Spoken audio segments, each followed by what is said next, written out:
Drage moje, dragi svoji, evo nas u još jednom serijalu Neki čiča vamo nešto priča. Pinokio. Nekada davno u sjevernoj italijanskoj pokrajini Ohanjkare La Papratissimo, prije više stotina i kusur godina, ne tvoj kusur, ljudima ja pričam na stolu je, što u prijevodu znači oblast bogata ohanjcima i divljom bujadom. Najpoznatiji su sepeti od bujade gdje su se pravili, rodilo se nešto. Za to nešto su znali samo da je muško. Bio je toliko ružan da mu dugo vremena nisu ni prilazili, gurali su ga štapom i pitali šta je ovo. Prohodao je veoma brzo jer je toliko bio ružan da ga nikako nisu htjeli nosati. Dugo je bio i bez imena. Njegovi roditelji su pored njega imali još 4 djece. Tek kad je trebalo da krene u školu, dobio je ime. Svi su spremni čekali napolju da ga isprate u školu. Otac, majka, braća i sestre su čekali ispred kuće dok se spremao. Otac je već šizio. Brojao je djecu 1, 2, 3, 4, a gdje peto? I tako mu dadoše ime Geppetto, ali italijanski Geppetto, valjda ljepše zvuči. Upisaše ga u 1. razred i kad je naredni dan došao u školu, ušao u učionicu, svi su istrčali van, kao da je već zvonilo za veliki odmor. Teško mu je to padalo na srce, ali bio je marljiv đak i najviše je volio RTV, OTV ili OTO, jer je to bio izborni predmet i sam ga je pohađao. Naučio je puno raditi od drveta, a i od čega bi drugog, kad se sve okolo bile su šume i ohanjce, neće valjda od željeza. Dosadio mu je život da bude odbačen od svih. Jednog jutra otišao je u obližnju šumu, ubio banku, podigao od lisice kredit, pokupio alat i otišao od kuće. I dan danas ga traže, čak i dok ja ovo pričam, traži ga. Otišao je duboko u šumu i trčao koliko su ga obje lijeve noge nosile. Bože sačuvaj, na šta je to lično. Sklepao je sebi brvnaru i konačno je bio svoj čovjek. Pa i čiji će biti? Onakav kakav je, nego samo svoj. Nikoga nije htio. Radio je tako, diljao i klesao, dok mu jednu noć nije sinula ideja da napravi sebi lutku drvenu, da se ima s čim igrati. Uzeo je borovu kladu iz koje se strane fino klijao ogranak, klesao, čekićao, diljao dokasnu noć, napravio nogice, rukice, sve spojio, glavu oblikovao, od onog ogranka nos, još mu je ostalo da smanji glavu i još nešto malo da doradi, ali je bio preumoran i sam kaže 3, 4, pola 5 sad, odoja leći i ostavi lutku u sjedećem položaju i zaspao od umora. Kada se probudio, zatekao je lutku kako sjedi ispred ogledala i jeca. Mislio je da halucilindrira. Naglo je skočio iz kreveta, lipo mu se zanebesalo i doteterao do toga nečega. Pa ti plačeš, reče Geppetto. Ma ne plačem, samo mi je malo smola udarila na oči. Vidiš li ti na šta liči? Reče to nešto. Hajde, ima tu još posla i za grušt postaviti. Ne skiraj se, nego evo ti krpa sa razređivačem, obriš tu smolu ispod očiju, sramota je, mogao bi ko naići, a ti si sav smoljiv. Ok, reče to nešto. Da se upoznamo, ja sam Geppetto, a ti? Pa još mi nisi dao ime, reče to nešto. A jes, vala, u pravu si. Pošto sam te napravio od bora, što je fino klio, zvaćemo te Finoklio. U stvari, Pino je bor na talijanskom, pa nek bude Pinoklio. Ali ovo J bude bio radio, pa nek bude Pinoklio.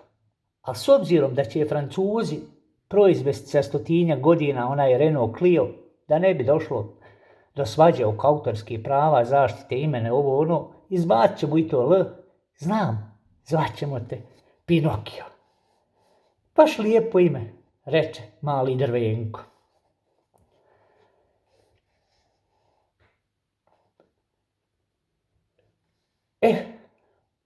Sad kad si mi dao ime, sad poduzmi nešto. Vidiš da mi je glava ko vješni lonac. Svi će me zvati Glavonja.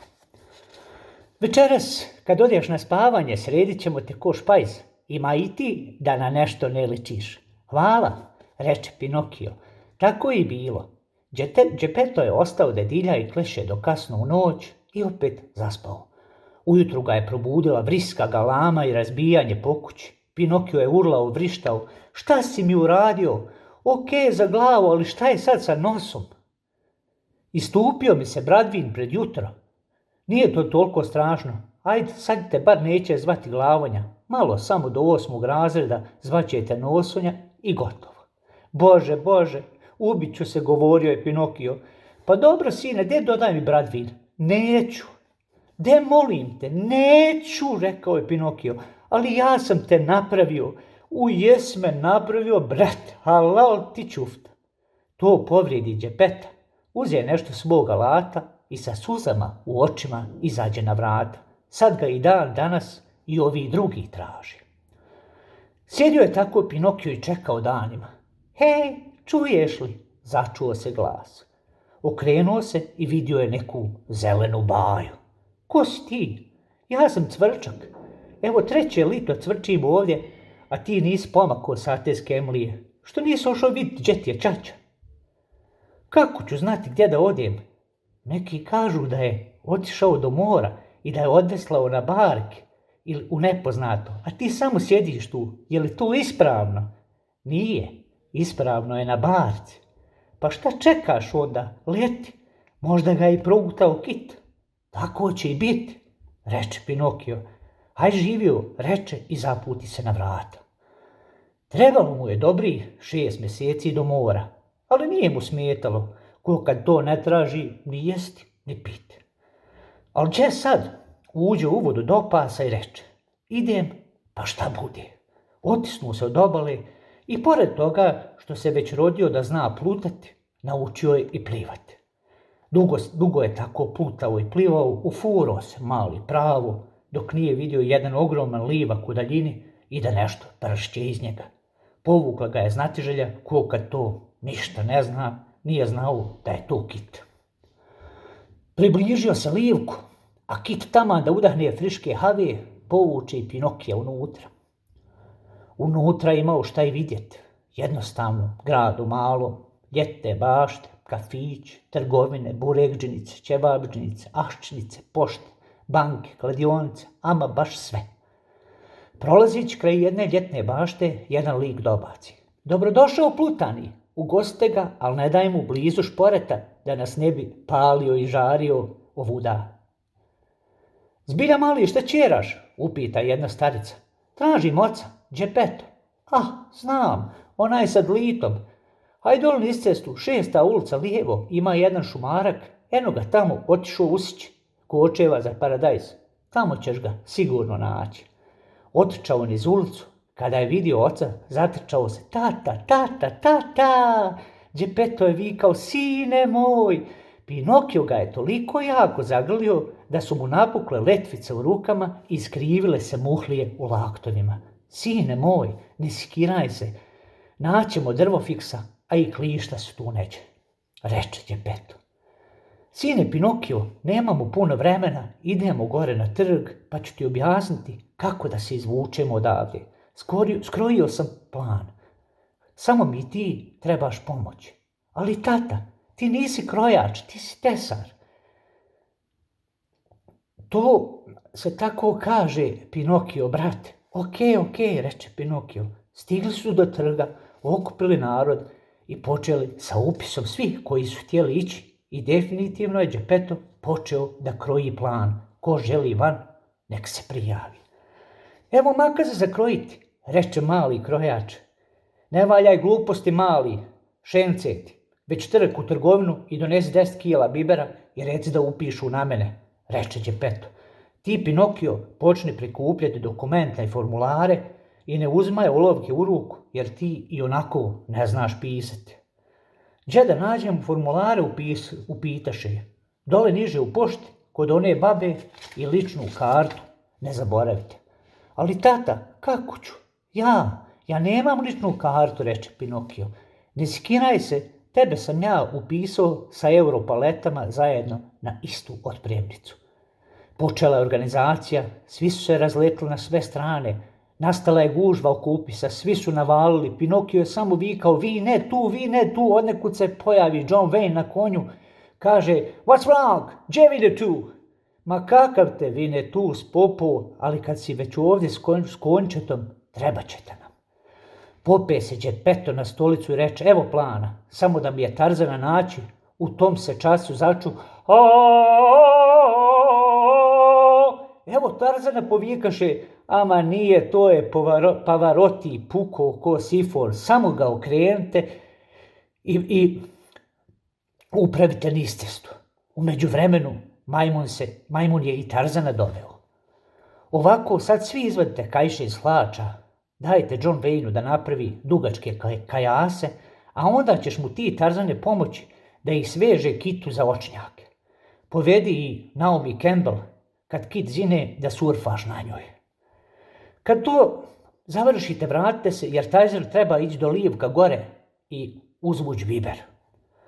Uglavnom, plan je takav da će John Wayne sa kajasima upraviti kita prema obali, Peter Pan će biti nazad u repu na vinti i da zavinta na vrijeme. Sve treba biti pravovremeno i usklađeno da se kit ne bi nasko, a tegljači i dizalice za isukavanje još nisu ni izmišljene. Ja ću odbrojavati kad će Tarzan usuti biber u livak da izvršimo šta, povikao je Geppetto. Iskrcavanje, povikaše svi. Nije iskrcavanje, već iskihavanje. Jer kit će kihnuti i izbaciti nas napolje. Tata, povika Pinokio. De viška ovih kajiša da povežemo i povučemo sebi kakvog finog namještaja. Ima ovdje svega da sebi sredimo malo po kući. Upravo si, sine. Pa nek John Wayne izvuče to gumenjakom gore i ostavi neđe u stranu. Može odmah kod kitovih kutnjaka. Ja ne idem nikud bez klavira, reče Mozart. Ti ne ideš svakako, ni ti, ni klavir, reče Geppetto. Kaže John Wayne, ne bi ni ja išao. Ok, sveži se za rescu u grlu gore i dobro stegni da i tebe ne iskihne i nek ti i konj ostane. Taman da se svi razbacaju po zadatku, idu dva izbacivača i vode Marilyn Monroe. Vodite ju ovu plavušu, ispameti nas svi u rekuše. Nema lične karte, ali utvrdite joj identitet. Geppetto popljuva prste, pokuša joj obrisati mladež, kaže pravi je, ali svakako nema lične, a i dosadna je brat. Ne može, žao mi je. Idemo zajedno, povikaše teletabisi. Ne idete matere, mi veli Geppetto, goni ove plišane što dalje od nas. Zadatak je mogao krenuti, sve je bilo spremno, kita su upravili prema obali i počelo je odbrojavanje. 3, 4, pola 5, 15 do 5, sad. Iskihavanje, reče Geppetto. Tarzan sasu u biber u livak, Peter Pan je zavinto, kit se napregnu i iskihnu ih prema obali. Svi su frcali prema obali, neki su odmah došli sebi, a neki i dan danas dolaze. Pinokio je sjedio na obali, opet tužan. Sine, zašto opet plačeš? Ne plačem. Sav sam mokar jer sam se nasadio na vrh glave u plićak, a i tužan sam. Rekao sam ti da odbrojavaš kako treba i da se bolje organizuješ. Sad idi sam kući. Ali zašto, sine? Naomi je frcla, Boga pitaj, đe? Dvosjedi fotelja su se skvasili, a i nisam upoznao Bruce Lee-a. Eto zašto. Čiča biča, tako čiča priča.